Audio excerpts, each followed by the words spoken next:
3 বোতল মদ খেয়ে মারা গেছে রায়গঞ্জে হাই রোডের উপরে। বলে অসুবিধা নাই, হুজুর মিলাদ করে দিলে ঠিক হয়ে যাবে। দাওয়াত দিয়েছে, অ্যাক্সিডেন্ট হয়ে মারা গেছে। আহা বেটা, মিলাদ হয়ে গেল। হুজুর দোয়া করছে, রব্বানা আতিনা ফিদ দুনিয়া হাসানা ওয়া ফিল আখিরাতি হাসানা।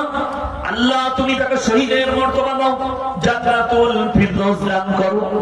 দোয়া হয়ে গেল। হুজুর জিজ্ঞেস করছে, বাবা কি করে মরলো তোমার বেটা?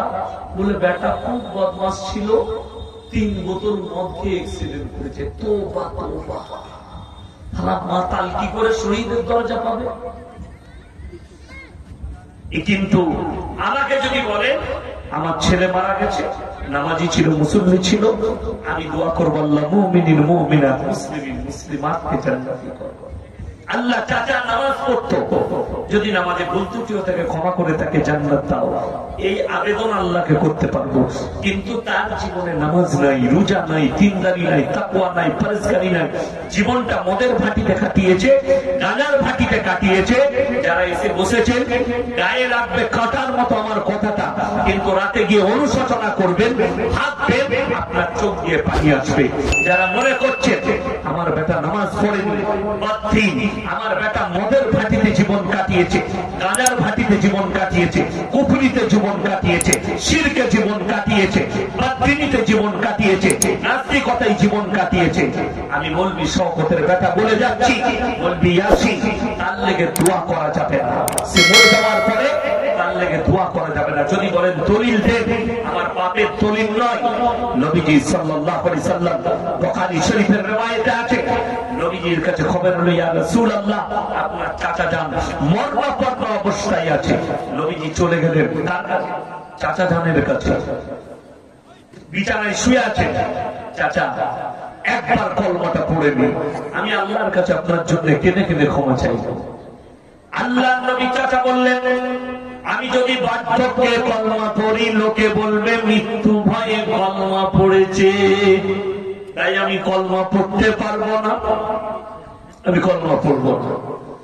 নবীজির চাচা যান দুনিয়া থেকে চলে গেলেন।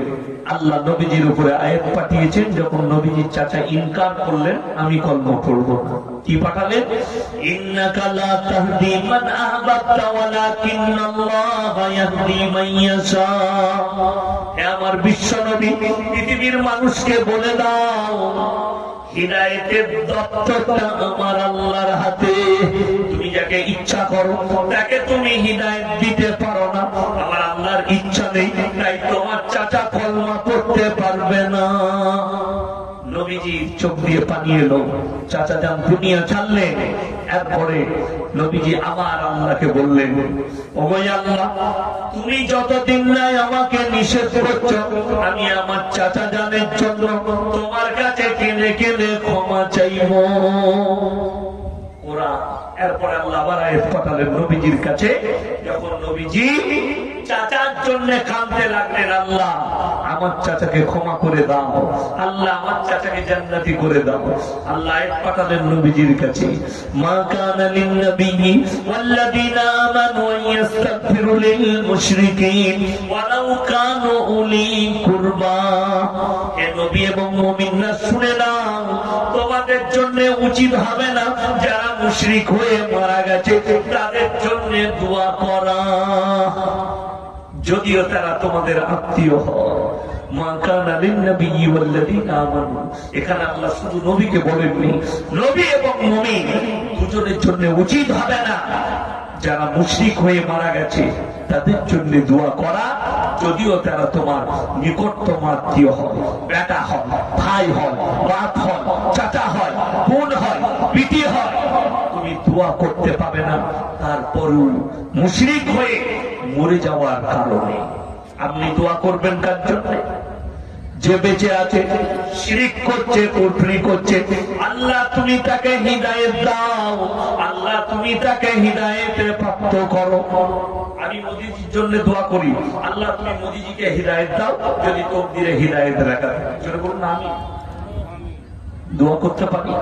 কিন্তু মরে যাওয়ার পরে আল্লাহকে বলা যাবে না আল্লাহ তুমি জান্নাতে দাও।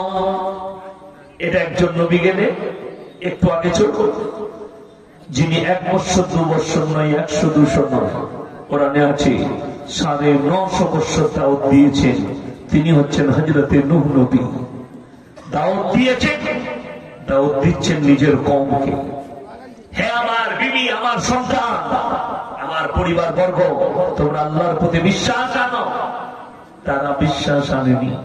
তারা বললে আমাদের বাপ-দাদার ধর্ম থেকে আমরা পেছু হাঁটবো না। এখন আমাদের সমাজে অনেক লোক আছে, এই গুটখাখোররা বলে আমাদের বাপ-দাদারা করে গেছে, আমরা আর ওই জায়গা থেকে লড়বো না, ওই জায়গা থেকে সরবো না। আপনার আমার কাছে জান কবজ করতে কে আসে? সকলে বলুন কে? আল্লাহ হাবিব সাল্লাল্লাহু আলাইহি সাল্লাম জান কবজ কে করেছে? আজরাইল। কিন্তু বাংলাদেশের এক ভণ্ড গুটখাখোর মানুষ আমার জান কবজ করবে বড় পীর আব্দুল কাদের জিলানী রাহমাতুল্লাহ আলাইহি। নাউজুবিল্লাহ বলে এক কলমা পড়ে মুসলমান হতে হবে। আকীদা দেখে নেন।